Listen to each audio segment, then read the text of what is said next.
아날로그 라디오 리드해 7번째 방송입니다. 오늘 제가 소개할 책은 러시아어 통번역사 박정은 님이 쓰고 서사원에서 펴낸 엄마가 없어도 매일 슬프진 않아입니다. 이 책은 엄마에 대한 기억이 거의 없이 아빠와 동생과 따로 또 같이 살아왔던 박정은 님의 인생이 담긴 에세이입니다. 제가 이 책을 처음 알게 된 계기는 앞서 소개해드렸던 6권의 책들과는 다른데요. 개인적으로 좋아하는 일러스트 작가 중 하나인 반지수님의 인스타에서 이 책 표지를 그리셨다는 포스팅을 보고서였습니다. 마침 한부모 가정에 대한 이야기라고 해서 바로 구입해서 읽게 되었어요. 저 역시도 한부모 가정 출신인데다가 박정은님과 나이차가 거의 나지 않다 보니 특히 시대적 배경을 서술하는 대목에서는 쉽게 연상할 수 있어 더욱 공감하며 읽었던 것 같습니다. 저는 부모님이 깊고 오랜 대화 끝에 이혼을 결정하셨고 1년 동안의 유예 기간을 두고 저희 자매와 함께 시간을 보낸 후 일종의 황혼 이혼을 하신 경우였는데요.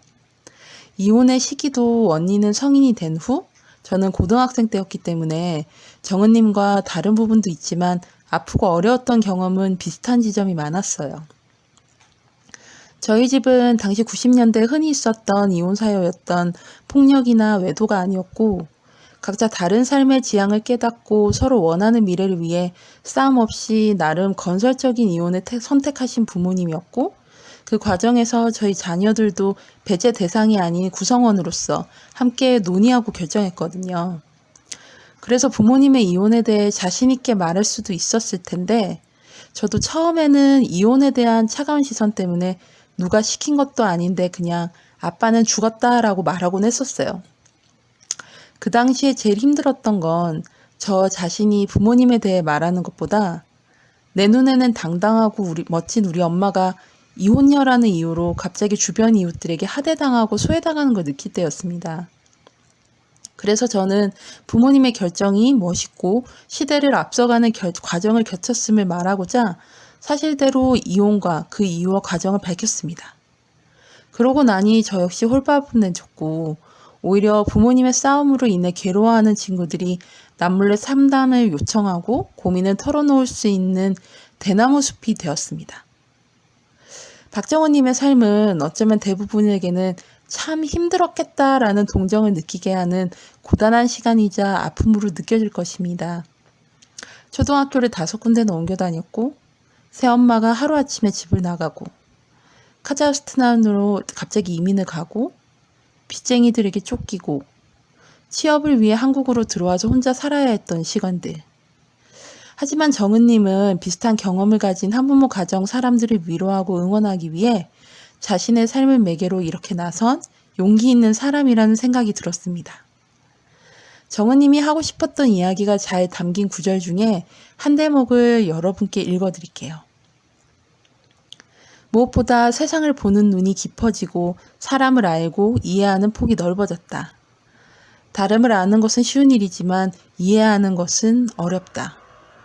하지만 다양한 상황에 처해본 탓인지 이제 웬만한 일엔 그럴 만한 사정이 있겠지라며 이해하게 된다. 계기가 무엇이었든 낯선 나라에서 유학을 했다는 건 행운이었다. 비록 형편이 넉넉해 공부에만 매진할 수 있는 유학은 아니었지만 말이다. 새엄마와의 이별에 떠밀려 어쩔 수 없이 가게 된 조금은 낙후된 곳에서 시작한 생활이었지만 그 시간이 어린 내게 남겨준 것은 참 많다. 다른 민족의 삶과 문화를 경험하는 것만으로도 만족스러웠다. 새엄마와의 헤어짐은 아팠지만 위기는 그렇게 내게 또 다른 기회를 주었다.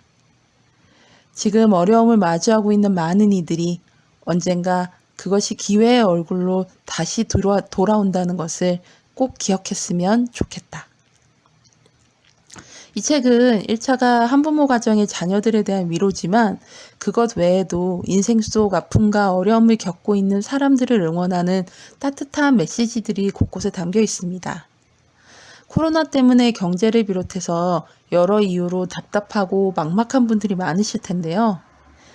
강가나 바다에서 정은님이 내 옆에 앉아 자신의 이야기를 들려주는 듯한 이 책을 읽으시면서 가을을 맞이해 보시면 어떨까요?